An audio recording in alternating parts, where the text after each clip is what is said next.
Ration మేనేజర్‌గా తనూజ గారి యొక్క టెన్షన్‌ని ఎవరు అర్థం చేసుకోలేకపోతున్నారండి.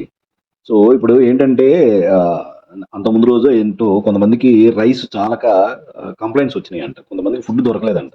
సో, దానికోసం తనూజ గారు కొంచెం గట్టిగా ఉన్నారు. అది సహజం. రేషన్ మేనేజర్‌గా స్వతహాగా ఆమె సెన్సిటివ్.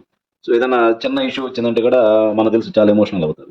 సో, దానికోసమని రైస్ గాని ఇవన్నీ జాగ్రత్తగా చూసి పెట్టుకోండి అని చెప్తుంటే, మన సంజన గారు కొంచెం అడ్వాంటేజ్ తీసుకున్నారా ఏమో అనిపిస్తుంది.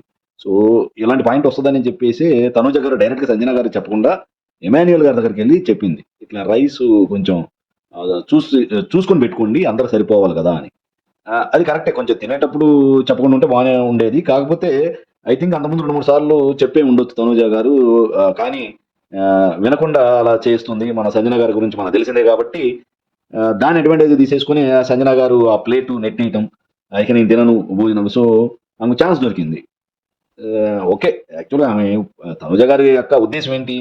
అందరికి సరిపోవాలి గదా! అని ఉద్దేశ్యంతో చెప్తే దాన్ని నాకు అన్నం వద్దని ప్లేట్ నెట్టేసి లోపలికెళ్ళి సో, మా ఇంట్లో అలా పెంచారు, ఇలా పెంచారని ఓవర్‌గా కొంచెం డ్రామా పండించినట్టు అనిపించింది. అందుకని మన ఎమాన్యుయల్ గారు గూడా అది గమనించి నీకొక్కదానికి చెప్పలేదు. నాకు సాయికి మిగతా వాళ్ళకి కూడా తనుజ గారు చెప్పారు. ఆమె యొక్క పర్పస్ వేరు. నువ్వు మిస్‌అండర్‌స్టాండ్ చేసుకున్నావు అని చెప్పి తిరిగి సంజన గారినే కన్విన్స్ చేసి చెప్పాడు ఎమాన్యుయల్ గారు. అంటే దాన్ని బట్టి అర్థం చేసుకోవాలి. సో, సంజన గారు ఛాన్స్ దొరికిందేలే అని చాలా ఫుటేజి వాడుకున్నారనిపిస్తుంది నాకైతే.